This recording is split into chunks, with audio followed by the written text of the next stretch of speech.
Confirmed. Confirmed. Now live. Live confirmed.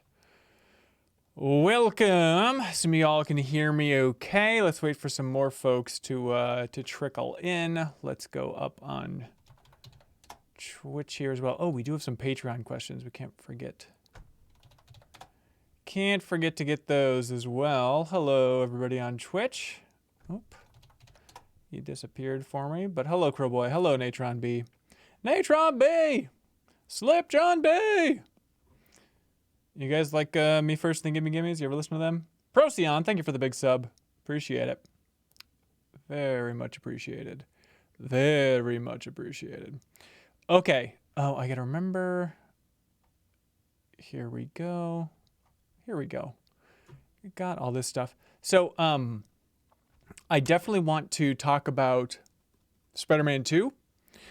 I'm just curious, maybe more folks will trickle in. So I want to talk about other stuff, then we can talk about Spider-Man 2, maybe save Spider-Man 2 for kind of the grand finale of the discussion so folks can jump in. If you haven't been in Party Chat before, this is everybody at the MinnMax Council tier. You can throw your hand in the air, thanks to the little thing on the bottom of the screen in the UI, if you want to join the conversation. Do y'all want to demonstrate how that looks right now, please? Hand in the air, Risky Crispy. Well, so here's what you're doing wrong, everybody. You flick your hand in the air if you want to join the exact conversation we're having. Otherwise, leave your hand up if you want to ask a question, and I'll bring you up to the stage. You can ask. You all got it. Here's what I want to know. Flick your hand on and off if you want to talk about Spider-Man with me. Whip your hand. Risky Chris. Okay, Pumpkin and... Okay, Ian, please do. That'll be towards the end of the show, but I would love to make it a group discussion about Spider-Man, and I'll answer all your spoiler-free questions, all that fun stuff like that. Okay, I think we're good to go. Don't be shy. Throw your hand in the air. Jump up and ask and talk about anything you would like to. Anything under the sun. Okay. Here we go. Bum. Okay. Hello, everybody. Welcome to a new episode of Party Chat, our community Q&A for everybody at that MinnMax Council tier. You will hear voices on this episode. I promise you. Those voices are going to be mine. Those voices are going to be people from the MinnMax Council tier who are people just like you. I don't care what you say. We're all alike. Damn it. People are alike all over, as the Twilight Zone once put it. They have an episode titled that. Did you know, by the way?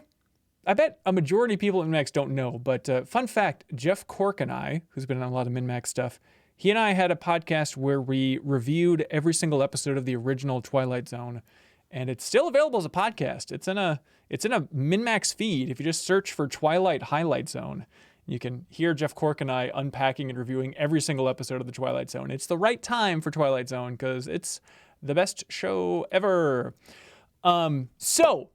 Thank you for unlocking this podcast in the Patreon bonus podcast feed. Thank you to everybody at the MinnMax Council tier for trying it just even for 1 month and jumping in here like B Wood, for example. B Wood, have fun, let's go. They jumped in here just to talk about Final Fantasy VII, and now it's nice to hear a new voice every week. So you're capable of jumping in, podcasting with us. You can also submit a text question like Bucket of Jello did. They say, trek from Minneapolis to Chicago. Any must-stop places? Okay, so Bucket of Jelly, you're asking, the drive from Minneapolis to Chicago, where should you stop? Boy, I've only done that drive a couple times in my life. Well, I guess as a kid. My aunt and uncle used to live in like a suburb of Chicago, St. Charles to be exact. And so I guess we went down there in the summer a lot because they had a pool. And that was amazing as a kid to go to a place with a pool. Trying to think along the way, must-see stops. I assume you're going through Wisconsin. It's nice. I can't think of any for sure stops. Get some cheese curds on your way down and live it up and enjoy it. Sorry, I'm not the expert on that trek, but that'd be fun to do as like a bonus travelogue at some point. Kyle Silva writes in over there on Patreon, very appropriately. They're asking, how do you feel about the Patreon redesign as a creator? It's a great question. I don't use the Patreon app, otherwise I'd be checking it way too much. As a creator, you know, every social site redesign takes some getting used to, you know, like I'm sure once we saw Facebook and the redesign they did in like 2006, I'm sure we're all like, oh, it's broken now, it's trash. You know, it's just like first instinct is always negative. That being said, my first instinct for the Patreon redesign is it sucks. I see people in the chat agree. Ian T. Clark is not a fan. Yeah, from a creator, one thing that drives me nuts is normally it's like you hit create a page, like post a podcast, post for questions, anything like that. And it was all just kind of right there. And you get the layout, blah, blah, blah, blah, good to go, blast it out. And now it's like a multi-stage process where it's like, what are you gaining? What's the advantage layout-wise to make this several pages long now? And it's kind of a pain in the ass. Oh, the redesign, people are talking about the logo, where now it's like a Dr. Robotnik mean bean. Yeah, not a huge fan of that. The weirdest thing, though, and I had to go to support, Patreon support for this, is suddenly, like, we had, because I check every morning for new Patreon supporters, and I send them a message. If you've supported MinnMax on Patreon, you know how this works, right? So I send them a message and say, like, hey, how'd you find us? Why'd you choose to jump in? What do you want from us in the future? That type of thing. And I had a whole system where every morning I would check it and find every new supporter from the previous day. That system is no longer functional. So I need to find, I found another way where I can find who supported us the previous day, but it's a little bit of a pain in the ass. And it doesn't seem like there's as many.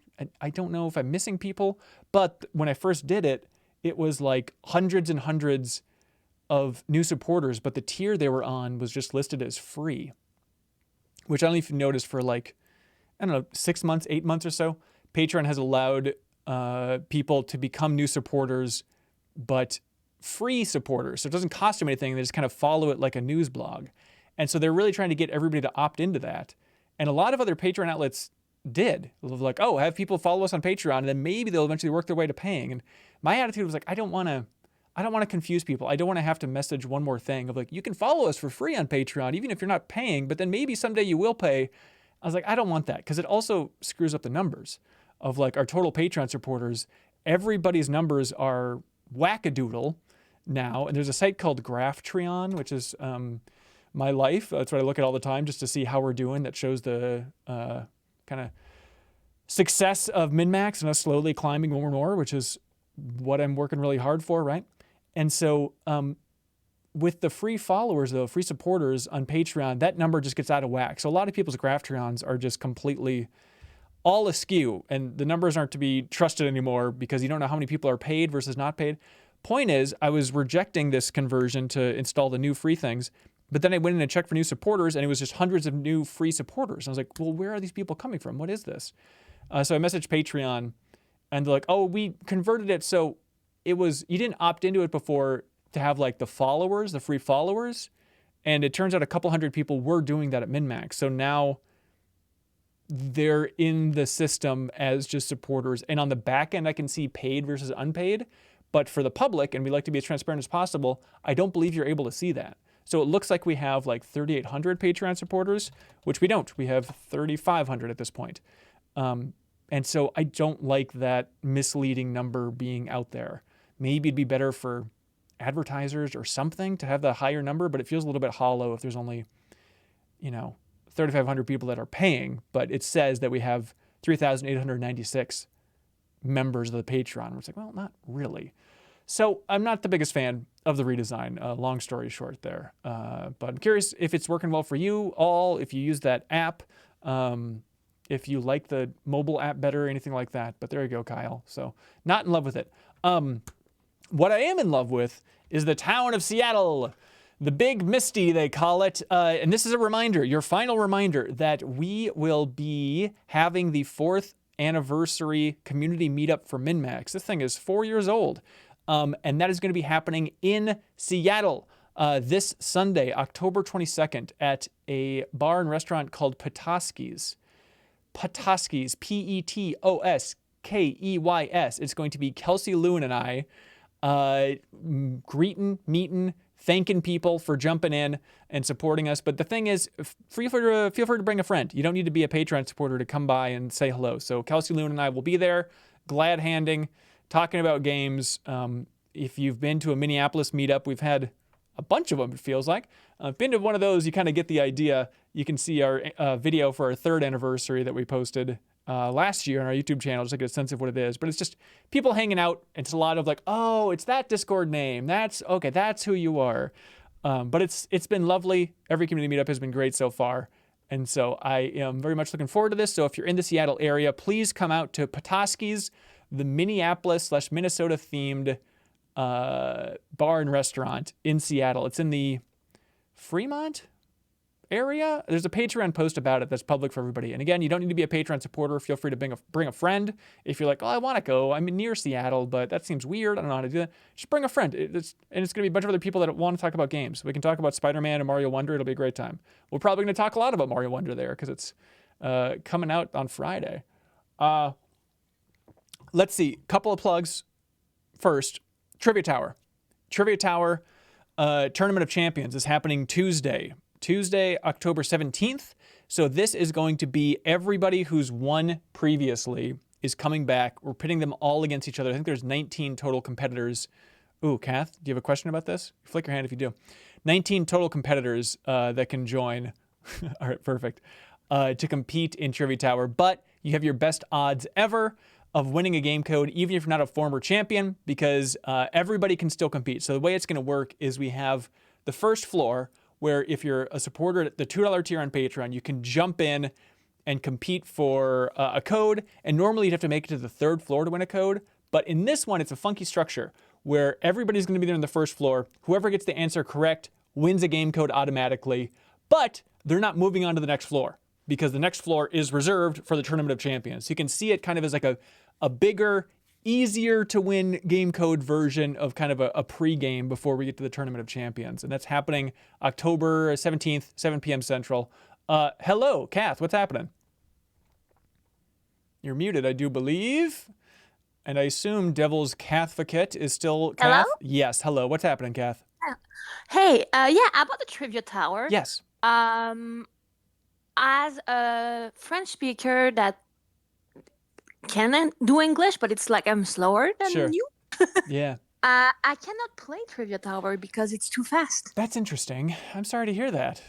Yeah, I love the game, but I find it a bit ableist for people who have fast hand and people who are slower typers. Sure. Cannot play, and it's kind of sad. I get that. Do you have a thought on what we can do about that?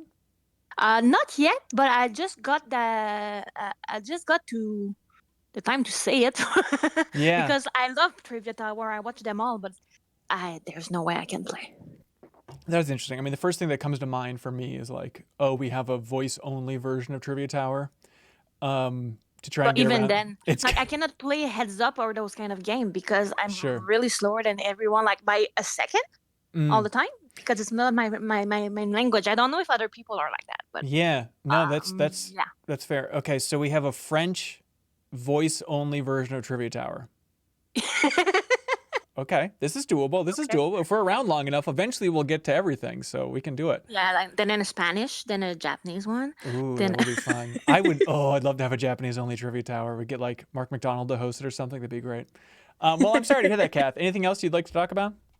Yeah, about the MinnMax merch. I was wondering, why are you not leaning into the silliness? Great question. Like, there's a lot of quote that y'all did this year that should be on mugs and stickers and stuff, and yeah, it's not there. Yeah, that's a great point. We do have the merch store. If you go to minnmax.com/merch, you'll see the link. If you click through and check out the store on Bonfire, which is where our stuff is, there is some slightly more jokey stuff. Like, we have like a Trek to Shrek shirt and stuff like that. The short version is merch is cool. It's nice to have. It's not, we're making like $2 off every shirt. And so it's something that I don't know, like burning calories for pushing it really hard always just feels like, is it really worth it? And like every once in a while we've released kind of a sillier shirt. Like we had Hugo, who's an amazing artist, maybe more of their art coming up soon, winky winky. They made a House Hunter shirt, House Hunter Rise shirt, which is awesome. It's like the dragon is the house. And the art is the best, but then it was like, not that many people are buying it. And so I felt like, maybe just people, if you look at the stats, it's like people want the default MinnMax logo so much more than any of like the funkier shirt designs, like a House Hunter Rise or Cream of the Steam, stuff like that. Or I think we're at 0 people have bought the Trek to Shrek shirt. So yeah, long story short, it would be fun to lean in and put every single inside joke up there, but best case scenario, that effort gets us $4. You know what I mean? Because like honestly, as a customer, and maybe other people see it that way, it's not merch is not always about you, and it's about us Yeah. loving you.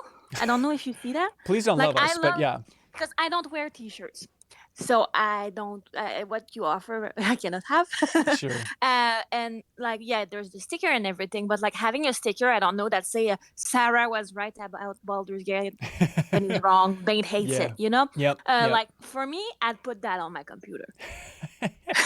That's you know, very those sweet. kind of thing are like, and I remember Leo saying a thing about how blueberry are the ultimate weapon from Blueberry Muffin were the ultimate weapon. Right. Because of like those kind of things for me are like what makes, because that's what makes us love you, you know? That's very sweet. Yeah, it's an interesting point. I mean, I'm open to suggestions in the suggestions channel in the Discord. If people said, "Oh, this would be a great piece of merch, just put this phrase in a shirt," something like that.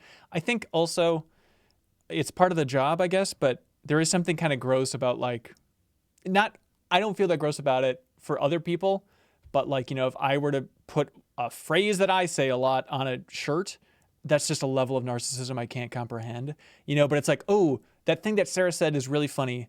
Then again, Sarah's one of the funniest people I know. She says a funny thing every episode that she's on for anything. So it is that thing of like, when does it cross the threshold for being so funny that we should put the Sarah phrase on something? It's kind of a weird thing. Recurring bit, I think. Yeah, I guess so. Like, what's Game Informer? Yeah, well, yeah, exactly. That would be having the MinnMax logo saying "What's Game Informer." I'm sorry, that's a funny sticker. That's a funny You're magnet. right. It is. But here's obviously the twist is I don't, and I feel like I know everybody at Game Informer well enough these days. But at the same time, it's like I don't want anyone to see that and be like, ooh, they're like, who needs Game Informer? Like that's the message that they're sending, you know. So like I don't want to step on anybody's toes with it. So there's a lot going on here. You know, something, Kath, it's very sweet, and this is maybe a weird conversation to have at the top of a party chat. But you know, you're saying like, "Oh, we love you. Want to put your stickers on?" I really appreciate that, and I want to be very, very clear.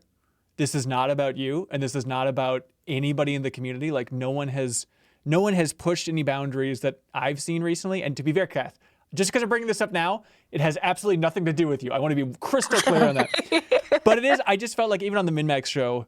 I forget what it was. Oh, you know what? Somebody was interviewing me for a college paper, and it was about like podcasting, and they were asking a lot of questions kind of like about parasocial relationships, all that fun stuff. And it was just an interesting thing to be like, yeah, you know, as every once in a while, it's like, oh, I need to remind people in the MinnMax community that like we exist because of your support and we love your support. But at the same time, you know, you don't need to quote unquote love us. You don't really know us. You know, a couple of hours of us every week. You know, it's a weird thing. And Kath, Kath, I'm going to bump you down because I don't even want this to be close to you thinking that I'm talking about you. Is that okay? No problem. Okay, thank you, Kath.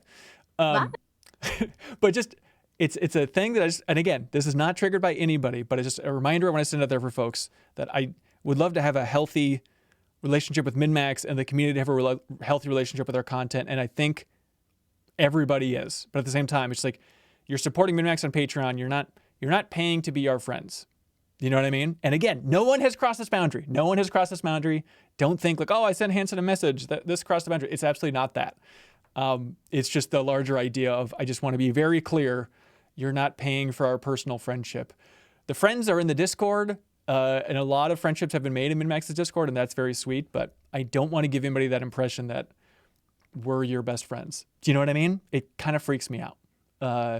Okay, that's it. Stop loving us, and greatly appreciate it. We have a bunch more questions to get to. Rich says, is now a bad time to ask for the P.O. box for Christmas gifts? The P.O. box is on MinnMax's website if you want to check that out. But just to be clear, you can send us stuff if you want to, but I'm always hesitant on that front. Hey, I know, no, that's very fair. Everyone's joking. I want to get to everybody's questions. I said on the last episode of the MinnMax show that I was going to pull a question that didn't get answered on that show. And just to head off this whole thing at the pass, I saw there was one person, who knows? I saw one person at least, so like, oh, I hate that idea of you taking questions out of the MinnMax show and putting them into your paid content, the exclusive content like Party Chat. And so it's never that we're plucking stuff out that we would have gotten to and putting it into Party Chat. It's just we have to trim questions out all the time for the MinnMax show, not after we record it, but before we get to the recording, just in the pre-show stuff. And so it's some of those that absolutely would have been in the bin that we're reviving occasionally for Party Chat. If it's like, oh, I have a good answer for that, but not enough for me to monologue on the main show. That's typically how it works, right? And so Jared Piers wrote in, hello, Haley. Hi, how's it going? Good. Welcome to the show. Great time to jump in. Anything you want to talk about before we get to this bonus question? Well, you were just talking about the Game Informer, using Game Informer in a sticker, and I was looking up their trademark, which is still active, so we couldn't do that. But something that's funny is the address is the old Game Informer address listed formally under the trademark database. I don't know, weird. So you're saying it's no longer applicable legally? I don't know if that's the thread I was pulling, but I just think it's funny that it wasn't updated, but it doesn't really matter now. That's still a very valid trademark. So I can't sell a shirt with the words Game Informer on it, even if it's not the Game Informer logo or anything? It depends on the niche codes they filed under. So there's like a trillion billion niche codes, and all of them connect to different products. I would imagine Game Informer took the niche code for like shirts, like websites, software, all that kind of stuff. Sure. Anything they could sell merch wise, but like they wouldn't sell, like there's merch codes for like bathtubs and toilets and wood and like what I mean. So there you could make a Game Informer toilet. You just couldn't quite mimic their logo, I guess, because they don't have that niche code. It's weird. So New Show Plus, we make a Game Informer toilet? Is that what you're saying? I don't like that I chose toilet, because that also sounds rude, like I'm implying something. Sorry, no, we got to make merch out of it now. That we can do. Okay, no, so yeah, we want to revive questions that didn't make the main podcast. Every once in a while, if they're in the bin, we can bring them back into Party Chat, our bonus podcast. And so Jared Piers wrote in with one that kind of tickled something in my brain alone.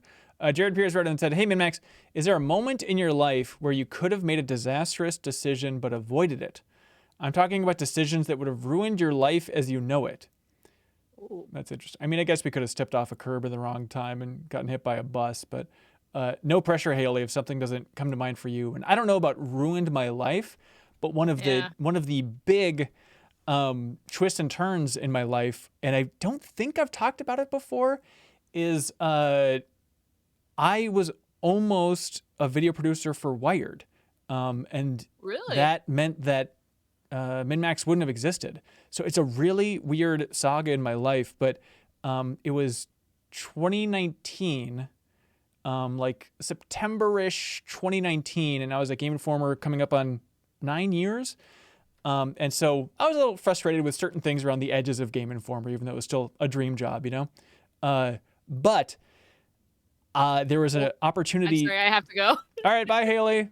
Bye, I'll be back later, hopefully. Okay. But there was an opportunity to become a video producer at Wired magazine in New York. And so I was interviewing throughout that entire process, and then the layoffs happened at Game Informer. So I guess it would have been August. It would have been before that, because the layoffs were in August of 2019. And so the layoffs happened at Game Informer, and that's when I realized, like, okay, I want to leave. I don't feel safe here anymore in terms of my job stability. And so I was continuing to interview at Wired. So I always had this like back pocket thing, way to get out the back door at Game Informer of like, okay, I'll become a video producer for Wired. I've been reading Wired for years and years. I really love it. I like their YouTube content. And so I was going through round after round of interviews over there, and it was going really well. Like they wanted to ramp up their interest in gaming in a big way, their focus on gaming. And so it was one of those things where they're like, oh, as a video producer, that's great. But also like, you have a lot of connections in the game industry and we really need that. And so it was a bizarre thing where I was like building up MinnMax before launching that and interviewing for Wired at the exact same time. So when I put in my 2 weeks at Game Informer to leave, I didn't say I was leaving to start MinnMax. What I said is I was leaving to be a video producer for Wired or I might launch a Patreon and launch MinnMax. And so I'm looking at this, and there was an interview. Welcome back, Haley. Thank you. So the last interview was October 21st, was my last interview at Wired. And it went really well. It was with a lot of the heads over there. But then I left and launched MinnMax on October 24th, so 3 days later. So I was like, well, I haven't heard back from Wired about that job yet. I guess I'll launch MinnMax. And the original plan was whatever would come in on Patreon, that would be a little bit of support, but I'd probably do freelance video stuff elsewhere. But then it turns out we got so much support at MinnMax. I was like, oh, great, this is going to be a full-time job. And so it was a weird thing where I launched the Patreon for MinnMax, and it went really well and kept growing, thanks to everybody's support. And then it wasn't until early November that Wired got back to me like, oh, sorry, we're so late, but we want to offer you the job, and you can fly out to New York and be the video producer focusing on games at Wired. Had to be like, I'm sorry, guys. Like, I launched this Patreon, and that's my new full-time job, and I can't. I'm my own boss now. That's exactly it. Like, I can't go back on it and just be like, oh, sorry, everybody that pledged your money. I'm moving to New York City. So I turned it down. And then the twist, and where I probably dodged a bullet there, is not only do I get to do MinnMax, which is great. Like, if they would have gotten back to me sooner for that job, MinnMax probably wouldn't exist. But then the weird thing is, being in New York for COVID would have been very, very rough. And I probably would have been laid off pretty quickly, being the last one in as the video producer at Wired. So with the pandemic there, that was a real bullet dodged. And we're still growing. Crazy. On Patreon. Thanks for everybody's support. So thanks for that. How did you find it starting a business, like from the legal side? Did you find it hard to wrap your head around you being the owner of the company that you're now running? You know what the weirdest thing is about that? And like, I was listening to Startup. Is that the Gimlet podcast? I believe I think it's called Startup. And so that was a really interesting way to kind of walk through step by step the whole process. It really was a lot easier than I expected. A couple mornings of Googling around, you can launch an LLC, do all that fun stuff. The part that is still weird to me is like, you start up the LLC and all that stuff, but there's no way to connect the LLC to like the content. Do you know what I mean? This is really dumb, Haley. So again, you're a lawyer, you're very smart. I could not be dumber. But what's weird to me is just that concept of, like, I have the YouTube channel, but it's not like you're putting a link to the YouTube channel in the company name. And the company name is MinnMax Media, Yeah. So it's kind of implied, but there's no direct line of like, this is the company and this is the content. It's just assumed that like, this is for this. Does that make sense? What we commonly do is do an IP assignment for founders, because if you're an employee of your company, it naturally flows in. Like, employers own the work of their employees, and you don't have to have an agreement in place. It's better, and you should have an agreement in place, because then it's more clear. Yeah. But if you're just a founder, under the law, there's no like chain connection. So we always include an IP assignment, and all it says is like, everything you make in connection with the business it flows into the business, kind of thing. Okay. Sure. That's weird. Yeah. So it's been interesting. LLCs might be different though in the U.S. I'm not as familiar with LLCs in the U.S. Yeah. I couldn't tell you too much about it, but it is a weird thing. Okay, we should get to some other questions. We are going to be talking about Spider-Man 2 in this episode. I have finished it. We can dive in a little bit later and go through a bunch of your specific spoiler-free questions. So I'd love to hear from you. But let's see. Put your hand down if you want to talk about Spider-Man 2, because we're going to get that in a little bit. But I'm curious to hear from everybody else. Let's go for Groffles here. Hello, Groffles. Hello. What's happening, Groffles? Not a lot. I just want to actually follow up on something you said earlier with the meetup. So I was just gonna ask, did you have anything planned for the near future in the Minnesota area? I mean, I'm not putting pressure. I just want to know what's going on with anything around here. It's a great question. Nothing tangible. I think it'd be fun to have like a winter meetup. But no, the last one we did was June, right? Yes. Yeah, that was over at the Mall of America. Right. Space Wisdom that Gaming. Someone had a connection to? Yes. Wisdom Gaming? That's right. So no, nothing immediately planned. But I'd love to have one soon. Don't think we'll go years without another Minneapolis meetup, if that makes sense. Yeah, no, I just didn't know if something was in the works, or obviously this being a big one. Especially with the fun travel over to Seattle. If I could, that would be fun, but that's not in my future. That's understandable. Thanks for the question, Groffles. Yeah, of course. Thank you. All right, take care. Bye. Let's get to Spencer. Spencer Booze. Hello, Spencer. Welcome. Boo. Hello. Hello. Welcome to the show. What would you like to talk about? I want to talk about the other big announcement that happened today and what Kelsey alluded to last week Yeah. on her Get a Load of This. Analog's big announcement. Right. Yes. Yeah. They announced Nintendo 64. What do you call these now? Revitalized consoles, I guess. I guess. Right? Yeah. Do they have more info? Is it just that cryptic tweet? And that weird Yeah. picture. No. It's posted on their site now. Oh, it is. Okay. So yeah, but it's not available for pre-orders yet. They just kind of showed some like hints at what the console will look like and the controller. But it's not like I think it's more of like a tease than a official announcement. But Right. they at least announce the name of it and that it'll be on sale for next year, I think. Release next year. It is weird they wouldn't show it. Okay, so they have a tease of the controller, and it does not have the 3 prongs, everybody. So what's the point, really? Backlog Busters wants to talk about this. Great. Well, you can join the show. Yeah, I'm excited. I mean, this is definitely getting into my era. I know I'm older, but I didn't really play a lot of 16-bit stuff. PlayStation 1 was my first console, and so I'm in the same boat. Yeah. So it's like I got the Pocket because I have a lot of nostalgia for Game Boy and Game Boy Advance, and I love that thing. I just got back from Japan about a week ago, and I picked up some carts out there, which I've been playing, which is great. Nice. So this is kind of the next one because, like you said, Hanson, I didn't have a lot of nostalgia. Played some Super NES and stuff at friends' houses, but N64 was like my first official console growing up. So Yep. yeah, I'll be getting this. Yeah, it's sad, I guess, that my first instinct is like, well, that seems cool. 4K N64 games in a sleek package, sure. Same time, it's like, I don't know, that Analog Pocket I feel like was sold out 6 ways to Sunday. And so I just feel like, well, there's no chance I could even get it, even if I have some inside source or something. But hang on, we should get. Hang on 1 second. Backlog Busters, hello.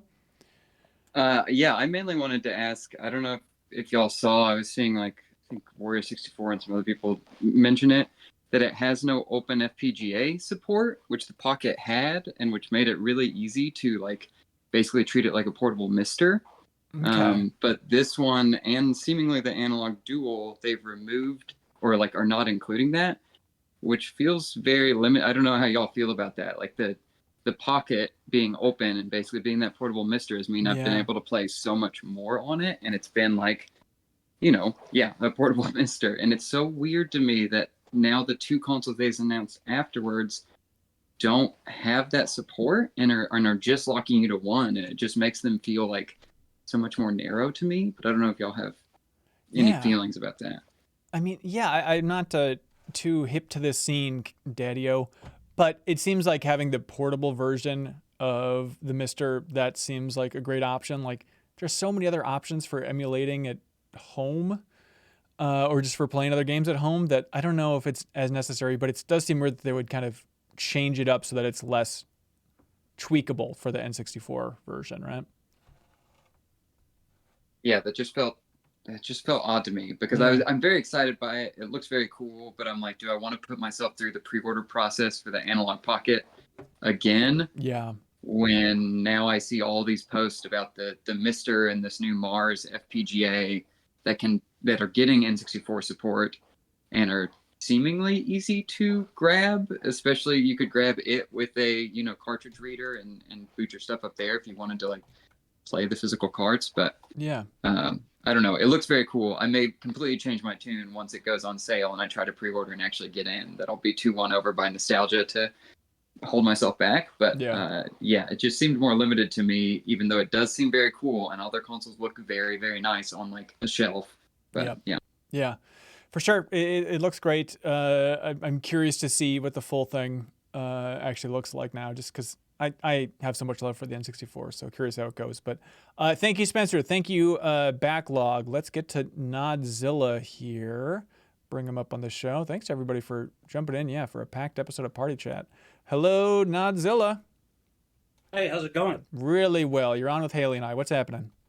Yep. Hey, nothing much. I was saying I love the fact that you guys try to be all inclusive for the trivia tower, but I wouldn't worry about it too much. Yeah. I'm a guy that has cochlear implants. Every time you guys do an entire music round, it completely goes over my head. So Oh, that's why no. I've never done trivia Aw. tower. So it's just like sometimes you can, sometimes you don't. I say Yeah. you guys are producing an excellent show every time you do it, and say keep doing it. That's very sweet to hear. Thank you, Nigel. I appreciate it. Is there anything man. else? Oh, yeah, go ahead. No, I was just agreeing with you. Oh, great. Oh, yeah. Is there anything else you want to talk about, though? Anything you want from MinnMax in the future, Nigella? No, you guys are doing excellent content. I'll jump back up when you guys talk Spider-Man. Okay, yeah, looking forward to it. Thank you. Cool. Let's see. Pumpkin number 6. Hello, Pumpkin number 6. Hey, Ben. Hey. Hi. 2 brief points. I know you got a packed show here. Sure. The first, the stream archives is an excellent idea. Oh, thank you. Yes. I say that as someone who's like in Haley's shoes, where like you watch Game Grumps, like to kind of go to bed or whatever. Yeah. So I have to sleep at hotels a bunch for work, like away from family and stuff. So I Okay. just pop open my laptop, open up the stream archive, and let that sucker run. Nice. And Oh, it kind of gives funny. me something to watch, and it's usually a show I haven't seen or a game I haven't played. And Yeah. sometimes I work in North Dakota. I don't live there, but I think I might be half of those like 60 North Dakota views you said we get. A couple Okay. weeks All ago. right. Love it. We love North So Dakota. I don't know how it tracks like the IP address, but I'm not a North Dakotan, but I think I'm some of your North Dakota views. That's So, great. That's great to know. Yeah, so this Um, is MinnMax Stream Archives, which is our new YouTube channel where all of our stream archives now go and they're public. And it's been a big operation because, and again, thank you everybody for suggesting these things. I think it was maybe it was either in the Discord or maybe it was on the subreddit, but someone's like, why don't you put all the unlisted old YouTube streams on there as well, in addition to the new streams? I was like, oh yeah, of course we should do that. I hadn't even really thought of that. And we talked about it on the podcast, but it's 399 hours of content. And so is a slight hassle, to download all of that. And we can only upload 10 at a time. But we're slowly making our way through it. And it's typically going to be like over the weekends in particular. I kind of blast some old stuff to the public. And so I think we have all of Leo's old streams on there, Janet's old streams on there. And we're starting to get my old streams on there, but I still have Jeffem's and Sarah's old streams. And so those are going to be trickling out eventually. And I'm making playlists for all of like the series, like all of me playing Elden Ring, all of me playing Tomato Adventure, that great GBA RPG, that's all on there in a playlist. And so for Haley, for your Control playthrough, that'll be in a playlist once I start piecing it all together. But yeah, it's I feel good about the channel. I resisted it for a long time, and it was a little bit of everybody, but I think mainly Leo and Jake up in the Monday meeting who said like, just do it. I was like, okay, yeah, sure. And now it's nice to see this much positivity from the community for launching that bonus YouTube channel. And we have over 1,000 subs on it, which is just dandy for me. And Haley, your Control playthrough is, let's see, the most viewed thing on the channel is What? Haley. Well, hang on, not quite. Oh, Let me take a step back. Number 3 is you, Haley, playing the Nancy Drew Ghost Dogs of Moon Lake, the first video. And then you playing Control, the first part of that. That is the 4th most popular video on the channel. So people are into I'll it. take it. I'll take 3 and 4. Yeah, absolutely. And then, every time we do a new stream on Twitch, it just gets lobbed right over here, just so you know. So MinnMax Stream Archives, you can throw a sub our way if you're interested in that type of thing. And Bob Buell in the Discord, I did see, he suggested, like, hey, why don't you have in the description, like, when this was originally streamed? And that's a great idea. It just sounds like something that I'll go through and do that all in a big batch once it's all up there. But like doing that one piece at a time, that sounds like a pain in the ass, to be honest with you. That's some monotonous work. Yes.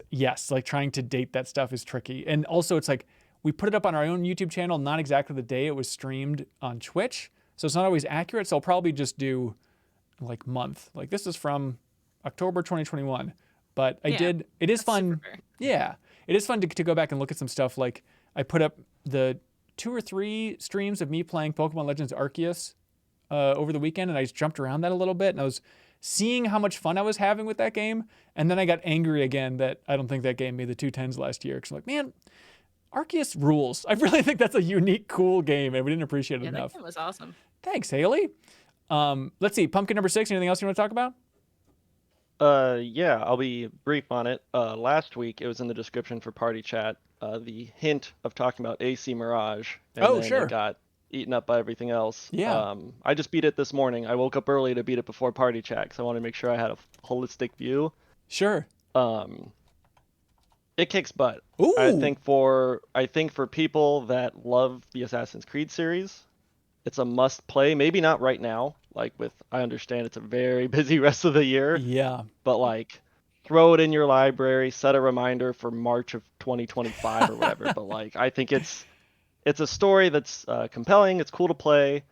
I think if people beat Valhalla, like hop on it immediately. Really? Boston was a huge character in Valhalla, especially towards the end, and this like usually prequels, I always have this, well, I know how it ends, so why does it matter? Right.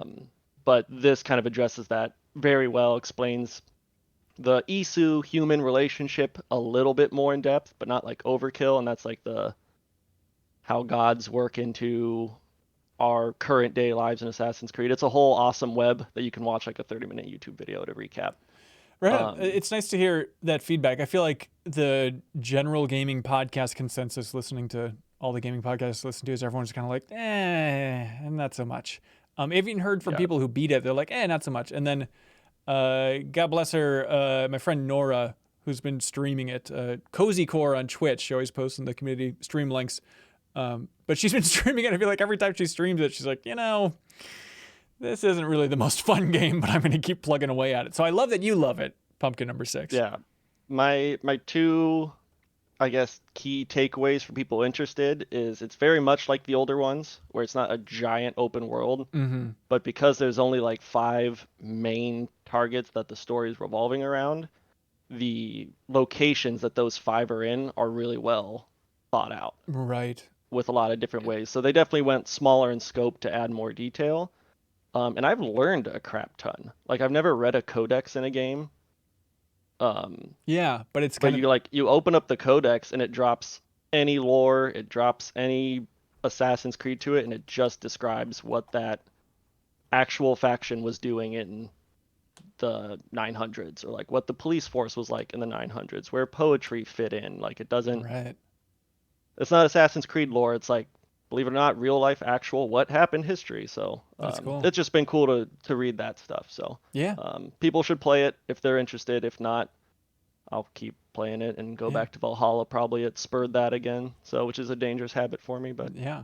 And how long have you? Like, go ahead, Haley. Oh, sorry. I was just gonna say, I feel like Assassin's Creed doesn't get as much credit for how like educational it is, but in a fun way. Like I always thought that it was really good at that, and people don't really talk about it enough. Like there's a lot of text, but for people who like reading text, it's like well written, concise, and like entertaining to read text that I always liked. Yeah, absolutely. And I love those discovery tours. I mean, I know they worked a lot into this one, so they probably aren't going to do a discovery tour for it, but I would boot that up day one if they launched a discovery tour version of this game, because I've played every one so far and I think they're awesome. But hey, Pumpkin number 6, thank you so much for your input. Appreciate it. Yep, no problem. All right, goodbye. Bye. Let's see. That's Mildly Raven, I do believe. Hello, Raven. What's happening? I need some advice. Yes, please. And I thought, who better to ask than the people I'm paying to be my friends? No! But hey, we're here for you. What do you need? Oh, thank you. What's up, buddy?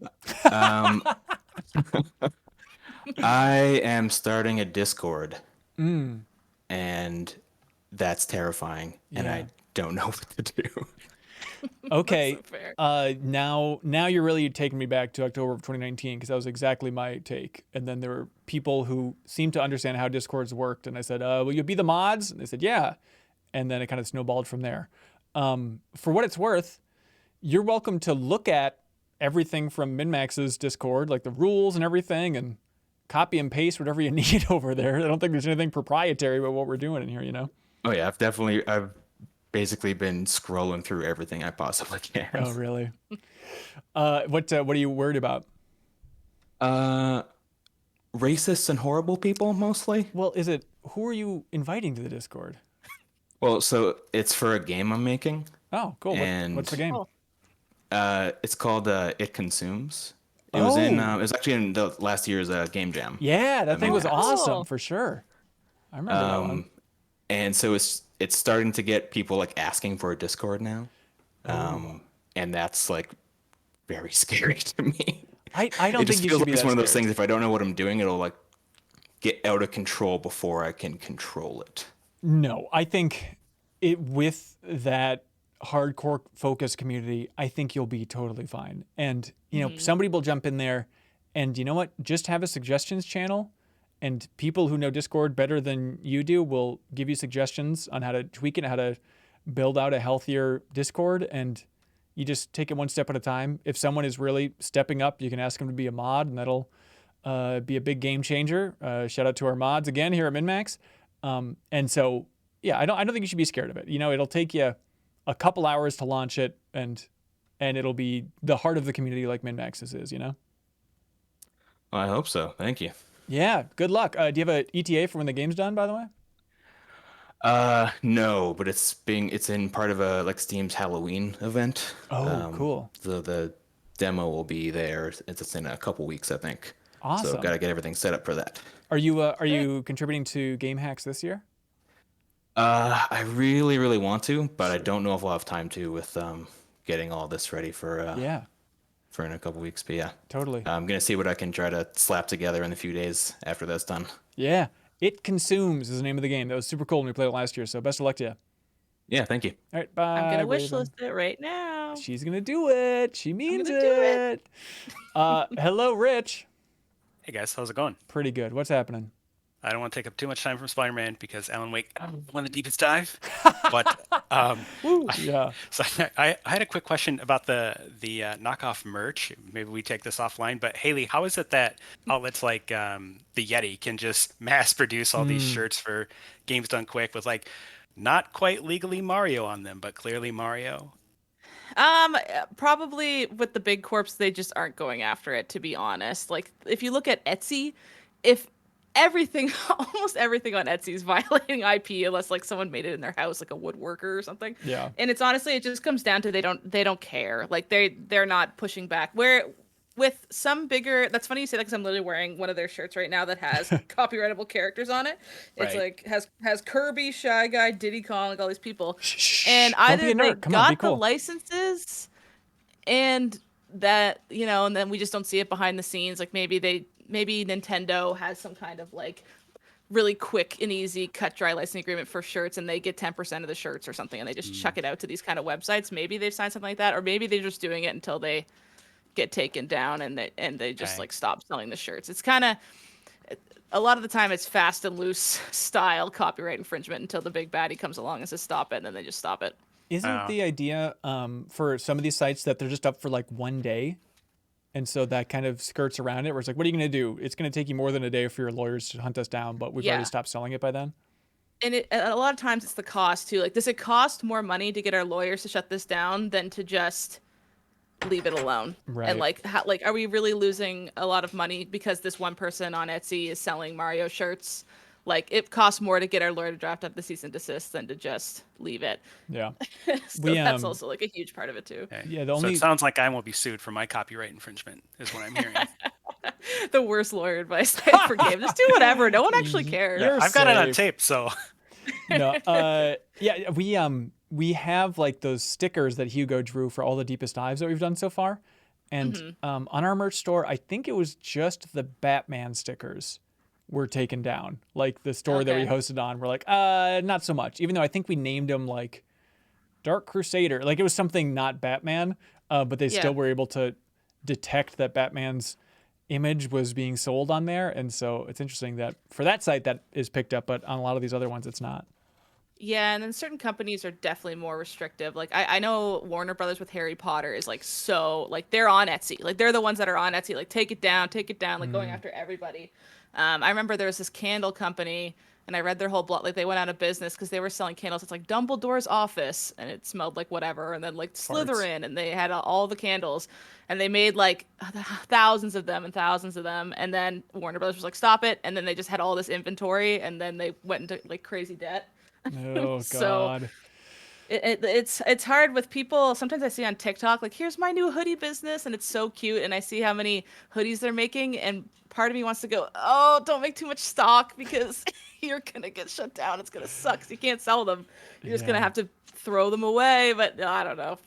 Sometimes people have to make that mistake on their own too. Yeah, and for our merch site, we don't have like big bulk thing. I think it's like per order, which is kind of a different way to do it. So it seems like a safer way to do it. Safer way. It's the people who make like, here's my new, Kirby hoodie, and I made 10,000 so y'all can buy them, and then Nintendo comes and they're like, no more Kirby, and you're just sitting there with 10,000 Kirby hoodies you can't sell. Well, could be a worse life. 10,000 Kirby hoodies. Thank you, Rich. Unique question. Appreciate it. Yep. See you guys. Bye. See ya. Let's get Bob Buell up here. I'm sorry, Buell. Hello, Bob. What's happening? Oh, Franklin lives. Twilight Highlight Zone, everybody. The deep cuts. Hello, Haley. Hello, Hanson. Hello. You can just call us Haleyson. It's fine. Oh. Perfect. Finally, my fanfic comes through. What do you want to talk about, Bob? Two quick things. One, I beat Sea of Stars last week. Nice. It's high up on that list. Yeah. It's high up on that Goaty list. I love it so far. Ian T. Clark wants to talk about this as well. Yeah. I was listening to Kit and Krista's podcast, and Krista's also red hot on it, and she's like, yeah, I think it's like up there with Tears of the Kingdom for my game of the year. And like, Same. yeah, that's toppling Baldur's Gate. And so I don't think Kyle's quite that hot on it, but I need to definitely put in more time. I'm surprised Kyle's not as hot on it. Well, It's he usually is such a Kyle game. He is. He liked it a lot. To be fair, I think he gave it like a 9 over at what'sgameinformer.com. But I think it was 9.25. 9.25. Okay. But it does probably need some more love from the crew. Hopefully. It's so good. Okay. How far are you, Haley? 16 hours. Okay. Oh man. So I don't know how long it is. So I maybe am I halfway? I don't know. You're definitely halfway.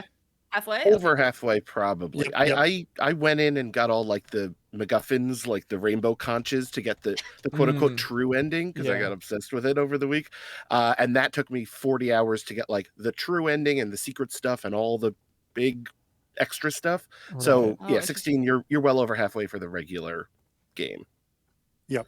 Okay, sweet. And so I need to go back to it. Honestly, like for my exercise mornings now, it's like I've been playing Dave the Diver, but it's like I really enjoyed Dave the Diver now. I got over that hump. At the same time, I feel like I kind of get it. And it's like maybe I should sink my teeth into something a little more beatable and focused, like Sea of Stars. So yeah, I think it made it all the way up to my number 2 so far, right after Tears of the Kingdom. And it's like I think it's because it just drives such an emotional response. It's fun to play. I mean, that is definitely a large portion of it, but there's a character in that game is like the best thing ever made. And you have children, Ian. Yes, that's true. And they're not bad, but I'm telling you what. Okay. This character is great. All right. I love it. I love the pirate with 2 eye patches. That is like my favorite thing a game's ever done. He's just walking around, can't see. Yeah. Yeah. In his descriptions, like he can do magic when he's not looking, and he figured that out by wearing a pirate costume when he was already wearing a pirate costume. Perfect. Which is why he put 2 eye patches on accident. It's great. So funny. Perfect. Sorry, Bob, was that the main thing you want to talk about or something else that you'd like to cover? You know what? Yeah, let's just go with this for this week. This is the main thing. It's so good. It has so many. There are at least 2 moments in that game that like if I were to go up to the game of the year and be like, this is the moment of the year. Yeah. I think I could make a really hard argument for that. That's interesting. So I want more people to play it. So hopefully it will come up in the debates. It's phenomenal. And you think it's just Chrono Trigger going in, but it's so much more. The battle system has so much more going to it. The side characters so fun. The music is great. The world building is great. It's got it all. It's got it all. Yeah. Okay. The tie-ins to the Messenger too, like they're real subtle, and you don't need to have played the Messenger, but if you have, there's like little teeny things that makes it even more meaningful, and it blows your mind. Gerard, the completionist, he has a good video about it where people think, oh, this is pretty cool. But if you play the messengers, like, oh my god. All right, y'all convinced me. I will go back and play some more Sea of Stars. Although I think Mario Wonder is going to be a really good exercise game too. But who has time for Mario Wonder? Sea of Stars. All right, I will go back to it here. And Haley, it'll be nice to have you on the 210s debate, so you can fight for this thing too. Yeah, and you know what's fun is it makes me want. I've never played Chrono Trigger. I think I'm finally going to. I think this is making me want to have the time to go back and play that. Yeah. Do you have a Steam Deck by chance? Yes. Okay, done. I mean, Chrono Trigger is going to be awesome on the Steam Deck for sure. Yeah. I'm so fascinated to hear your take on it, going back to playing this first, and then go to Chrono Trigger. That's going to be so fascinating. Weird. Yeah, like that's what my partner says. Is like he's like, why are you doing it this order? Like, go play Chrono Trigger. It's the best. He thinks it's like the best. It's a perfect game. It's like a masterpiece. Easy 10 out of 10. He's like, you'd love it. Just go play it. And I was like, well, this is coming out this year. I'll play it first. He's like, you're crazy. So now I want to just go play that one first. Totally. Yeah, he ain't wrong. Okay, let's see. Spider-Man 2, everybody. Let's unpack this thing in a spoiler-free kind of way. Put your hand in the air if you want to ask a question. Ask a reviewer of Spider-Man. Anything you want about Spider-Man. Ian, you wanted to stay up here? I do. I love Spider-Man so much. Oh, great. Thank you to all these folks at the MinnMax Council tier on Patreon. They can call in each and every week. As a reminder, if you are a supporter at the MinnMax Council tier, Party Chat is our bonus podcast where they can talk about whatever they want. And today, by God, we're talking about Spider-Man 2. Okay, first things first. Truffaut, you can jump up whenever you're ready. This game is very, very, very good. I just rolled credits a couple of hours ago. Mainly focusing on the core story, and it took me about 18 hours. That's short. Yeah, it was shorter than I thought, but that's just, I cannot emphasize it enough, like really focusing just on the main stuff. I did a couple of side things, but there's a ton to do. I think like overall percentage in the game, I may be like under 60. So there's still a ton of side content to do. And some of those, one in particular, I could not be more into. Like, oh, I love they put this character in here and I love this side content. And it seems like a big, weird story and I really want to know where it goes. So there's a lot of really exciting stuff to get to in Spider-Man 2. So I definitely want to keep going, even though I finished it. But yeah, big things. I mean, it's the best PS5 game. It's one of the most impressive games ever made. Really loved it. I like the story in the first half more than the second half. But again, no spoilers here. But still, overall, was really blown away. And like, I'm somebody, which is an obnoxious way to phrase it. But I enjoyed those last two Spider-Man games, Miles Morales and the 2018 Spider-Man. And then I went back and looked at like my top 10 games of the year for that year, those 2 years. And it wasn't in my top 10. So like, I love both those games, but just like, it is good. It's popcorn, but this is quite a bit higher than that for me. Like there's no way it's not going to be in my top 5 at this point for game of the year, because I really, really enjoyed it. But spoiler free, what questions do y'all have? Let me kick it off with, there was a text question submitted on Patreon. Philly Eat Steak asks, how are the suits? They are good. There are a lot of them. So in Spider-Man 2, it's interesting, like you can unlock suits by doing certain quests and certain like side quests. And it's like, hey, you do all these, you'll get a suit at the end. It lets you know. Otherwise, it's odd. It just kind of like slowly rolls out suits for Peter and Miles throughout the course of the game. So it's just every once in a while when you're doing your upgrade tree and stuff like that, you just open up and be like, oh yeah, what's going on in the suit tab? Okay, I now have, Spider-Man Noir suit, okay, and just a bunch of other wacky stuff. But I'm one of those weirdos that I want to play the game and look like the way the storyline wants me to look at that time. So I was always being pretty strict about, let me stick to the way they want this character to look in this moment. It's an interesting thing, no spoilers, but in the trailers, you might have seen, thank you, dog. You might have seen that the symbiote suit is a big thing in the game. And so it is weird that at a certain point, you can just like wear another Spider-Man suit, even though you have the symbiote suit, and you think it's like all consuming, but I guess lore wise, it's like, oh no, but he's wearing the suit over the symbiote suit or something. They don't really explain it, but you still do have suit options on top of that. But let's see, Risky Chris P, you were the first to put your hand in the air. What would you like to know about Spider-Man 2? Hello. I have 2 questions. I guess the main one is, how do you feel they balance playing between Peter Parker and Miles Morales? Because especially from a gameplay standpoint, I remember after finishing Miles Morales thinking it would be really tough to go back to playing as Peter because I feel like his electric powers just added a lot of fun combat options. And I know that they probably help a little bit with that by adding, the symbiote powers. And I think in some of the trailers they've shown like the iron Spider stuff. Yeah. But in your, having played it now, what would you say?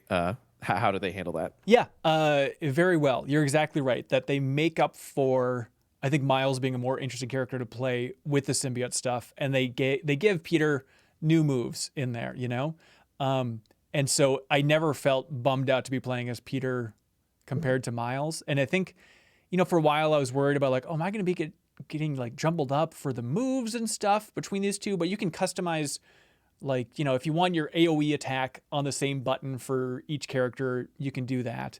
And so it works surprisingly well. And what it adds up to, and I think this is for the overall game, and we're going to be talking about it a lot more on the MinnMax Show podcast this week with other folks who finished it. But the big thing is, it's just there's so much variety in this game. Even in the main crit path, you're just constantly doing different stuff. And I think being able to swap between Miles and Peter just adds even more variety, where it's like, even with this game, you get a little bit sick of combat. I feel like a lot of these games in the past, mainly in thinking of 2018 and even Miles Morales, was like, enough with the fights. I get the idea. But I think that's helped this time around with the variety of just swapping between those two characters so much. It's like, okay, I got to remember with this character, I have these moves, this character, I have this move. So even that helps it feel fresh, even if you're still fighting the same people over and over and over again, And so, yeah, it handles it really well. It's an awesome feeling to be swinging around the city.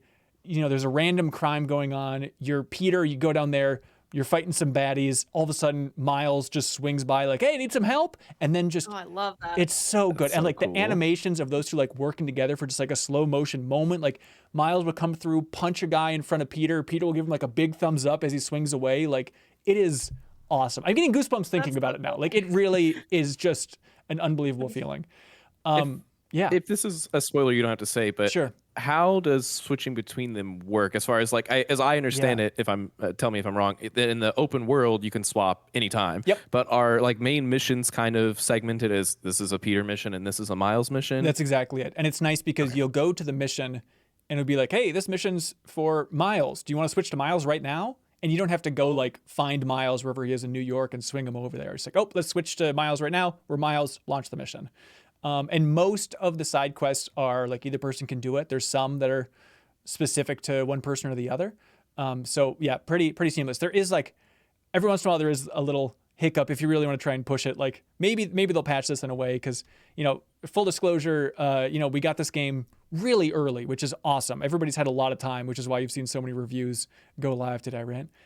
That said, a little bit buggy, but it's before the game's release. So I'm sure the day one patch is going to take care of a lot of the stuff. But I had it crash on me once. I halted all progress once and I had to reinstall. But again, I'd imagine most of this stuff is going to be cleared up. Who knows? Do your own research when the game comes out. But the version I played was a little bit buggy around the edges.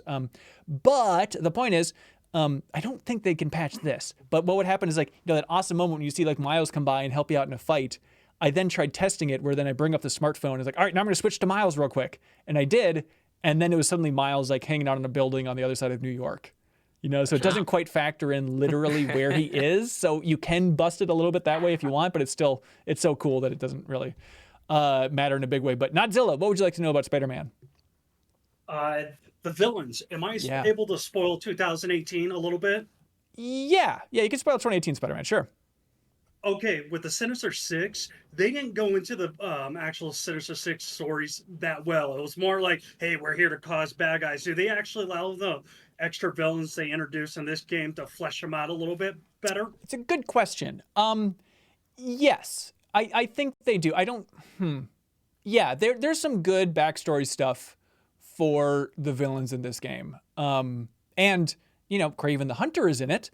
And he might be hunting villains in particular. And so like, even as you're learning more about Kraven through that process, you're also learning more about the other villains that he's hunting, if that makes sense. And so it kind of kills two birds there, I suppose. And so don't expect you know, a wild expose on Scorpion, but it's like, oh, there's details in there that are interesting.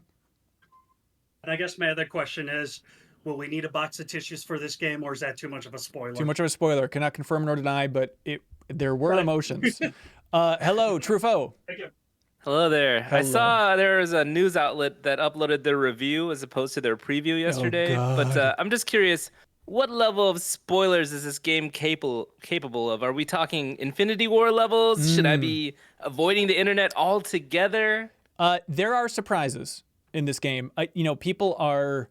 I'm not even going to say what it is, and don't say it. But the launch trailer had some stuff where they're like, "Oh, certain people, regret watching the launch trailer because they reveal some stuff that they haven't revealed so far." I will say, even if that is spoiled for you, not the end of the world. I really loved going into this story having no idea where it was going to go and who's going to be in it, all that type of stuff. So I don't even want to confirm like, oh, it's a very spoilerable game, because that's kind of hinting at stuff. But there are surprises. But if you can, avoid the launch trailer, but it's not the end of the world if you see it. That's great. And then additionally, how important is Miles Morales, the video game, to this story? They do a very nice recap of 2018 and 2020, or Miles Morales at the start of the game. It's relevant. There are times where it's like, we should be talking about those characters from that 2020 game a little bit more. Everything is referenced. And some things are more important than others, if that makes sense. That's great. Thank you so much. All right. Thank you. Let's see. Pumpkin number 6. What do you want to know about Spider-Man 2? It's another suit adjacent question. Sure. So I love the suits in the first game. Big Spider-Man fan, so it was cool to recognize ones and see Last Stand suit and actually know where it was from. Yeah. But then see Fear itself and be like, okay, I don't know what that is. Go to my Marvel app and just read the entire Fear itself line of comics. Yeah. What percentage were you like, wait, what's this suit? Versus oh, that's cool, that's there because everyone knows Miguel O'Hara now, so it's 2099 is an obvious one or whatever. Yeah. So far, there's a lot of suits I'm sure I don't have at this point, even after finishing the game. A lot of optional side quest suits and stuff like that. So far, it's a lot of movie suits are kind of the mainline stuff. So percentage-wise, stuff where I'm like, what the hell is this? 30 to 40% going through the main campaign. Where I have no reference for what this is. Maybe 30%. Most of it's okay, I've seen that before. You kind of get the idea. But some deep cuts in there. I think there will be some deep cuts for you, I'm sure. There's but also there's different collectibles that also allow for deeper cuts, and I won't even spoil this collectible, I guess, but there's kind of thematic collectibles that also let them kind of tie into larger Spider-Man stuff in a fun way for fans. Cool. And awesome. Well, I will say, again, no spoilers, but there was several times through this game where I was like, oh, this is in my mind, from my perception, some deep Spider-Man stuff. As mainly someone who just has watched the movies, I will love the cartoon show as a kid. There was some stuff where I'm like, this is some weird comic stuff. I don't even know what this is referencing. But I'll let you discover all that stuff. Let's see. We have Neil. Hello, Neil the mod. Hi. I had a question about Spider-Man. Yes. This probably is the most Spider-Man important Hotline. question, I think, that I'm surprised no one else has brought up. Has the worst thing about the first game come back in the second game?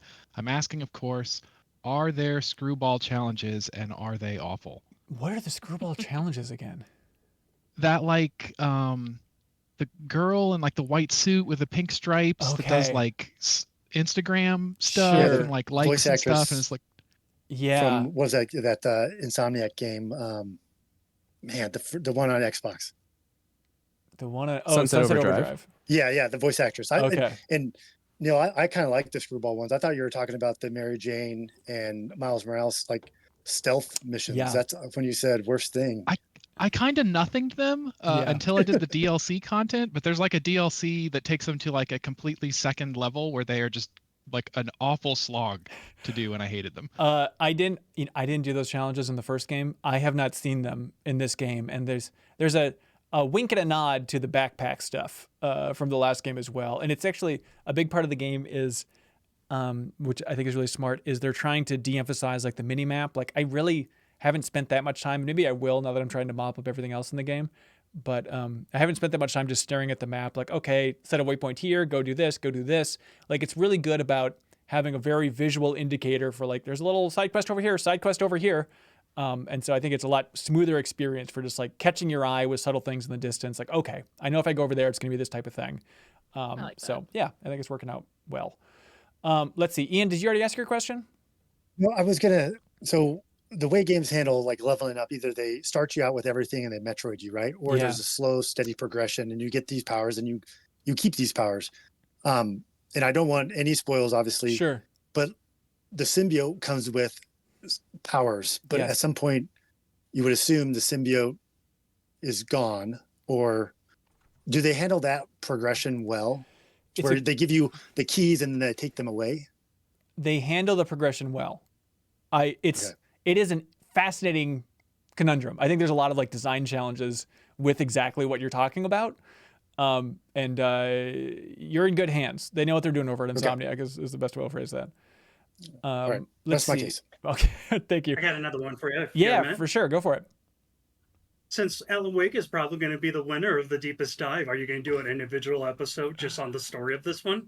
Well, we are doing the deepest dive on Alan Wake 2. It's going to be the best, most thorough discussion about Alan Wake 2 on the internet, so you can help support it if you want to unlock the podcast version of that or contribute to it over on Patreon.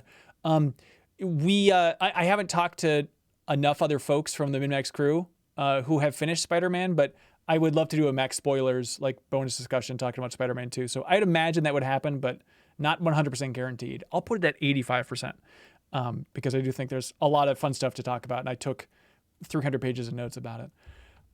Let's see. B. Wood, what would you like to talk about? So I wanted to ask, you said about Miles Morales that you didn't really care for the story. I'm wondering, it sounds like you said like you liked the first half of this one, not so much the second half. Is Miles' story better to you in your opinion in this one? That's interesting. Do you feel? Sorry. No, let me cut you off rudely. Did I say that during the deepest dive on Miles Morales that I didn't like the story? Okay, so I actually think you said it during the 2020, like 210s, or maybe it was whatever. 2021, but the 210s. Yeah, I think it was. I think it was during one of the 210s you were mentioning, and you just kind of said when discussing it that like you just you liked the first game's story and not so much the second. Not to say maybe you didn't necessarily say it was bad, but you just it didn't really click with you. That's exactly it. It's I think I like 2018's story more than I like Miles Morales' story. And so, yeah, Miles, yes, I liked his story in this game a lot. Overall, it's a weird thing. Overall, I was more invested in the first half of this game than I've been in any Spider-Man game. Like, I was more invested in this story, I mean, more than anything since God of War Ragnarok.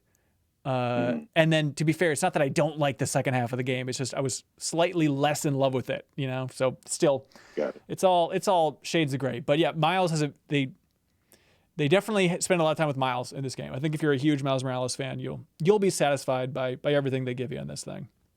But you're saying you definitely think that Miles' story this time around is better than the story from if you were, it's all like interweaving. It does kind of a weird thing. If you just take Miles' story from this. Yeah, I probably do like it more than Miles Morales' main story, I suppose, with the, tech giant and all that stuff. But yeah, I suppose so. But overall, we'll be talking more about Spider-Man 2 on this week's episode of the MinnMax Show podcast. You can always subscribe to it on your favorite podcast app. We're going to have Jacob Geller from YouTube fame, Kyle Hilliard, and Jeff Marchiafava and I all unpacking our spoiler-free thoughts again on Spider-Man 2. But it's so good. Like I had the code for a while and I was busy playing other games for the podcast before I got around to it. And the second I started up, I'm like, why was I waiting so long? This rules. This is so damn good. Crowboy asked a very important question. Do they still call Miles' abilities Venom powers? Yes, they do. Yes, they do call them Venom powers. Is it addressed in a way later on? I'll let you be the judge. But that was a debate Kyle Hilliard and I had back during the deepest dive in Miles Morales. So it'll be fun to check back with him about all that stuff. But let's see. That's it. Thank you so much for watching or listening to Party Chat, our bonus podcast for everybody in that bonus podcast feed at the $5 tier on Patreon. Greatly appreciate it. You can unlock this each and every week. Thanks to everybody at the MinnMax Council. tier for calling in, asking questions about everything under the sun and Spider-Man 2. And just a reminder, Trivia Tower. We are having the next episode of Trivia Tower Tuesday, October 17th. If you jump in and support us at any tier on Patreon, even the $2 tier, you can compete in video game trivia, and it's never been easier to win a code.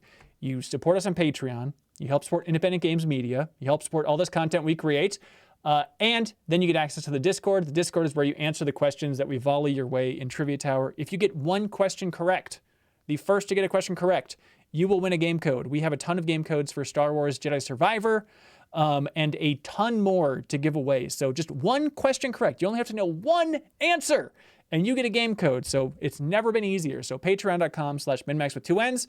Support us in a tier. We appreciate that, and we'll see you Tuesday, 7 p.m. Central, October 17th for Trivia Tower. Thanks, everybody, for supporting the show, and thanks for supporting this entire independent games media outlet known as MinnMax. Any final questions from anybody here? Thanks, best friends. No, boo. Sorry, B-Wood, did you have something? Yeah, real quick. You were talking about the combat for the 2 and how they can switch in and out. Yeah. Do you feel like it's more like how Mortal Kombat does their kind of like cameo style, or do you think it's more kind of like dual tech the way that Final Fantasy VII Rebirth looks like? Yeah, well, it's interesting. I mean, it's there's some story missions where they are working together and they're both kind of fighting in the same space. But for the most part, it's like this person's on a mission, the other person's preoccupied. This person's on a mission, the other person's preoccupied. And so it's not like at any moment you can call in somebody to do a combat move. Like there are no controls for the other Spider-Man when you're controlling one of the Spider-Men. Does that make sense? Yeah, got it. Okay. That wasn't a real question. That was just me trying to get Final Fantasy VII in. Hey, don't break the streak. I get it. All right. Thank you so much, everybody. I think that's it for this week at MinnMax. I'm going to be going to Seattle over the weekend. So again, I hope to see you at the community meetup, everybody. October 22nd at Petoskey's. Look up the Minnesota-themed bar in Seattle, and you'll find it. Kelsey Loon and I will be there, 7 p.m. Central. We'll hang out for a couple hours. It'll be a fun time. All right. Thank you so much, everybody. We'll see you next time for a new episode of Party Chat. Goodbye. Bye. All right. Let's send you on a raid. Let's send you over to Nextlander. I felt like I was doing some Patreon plugging, so sorry to be obnoxious to everybody, but I'm going to cut out that Spider-Man chunk for YouTube. I hope you all are okay with that, so I wanted to plug Trivia Tower while we're at it. All right. Thanks so much, Ailey. No problem. Bye. Bye, everybody.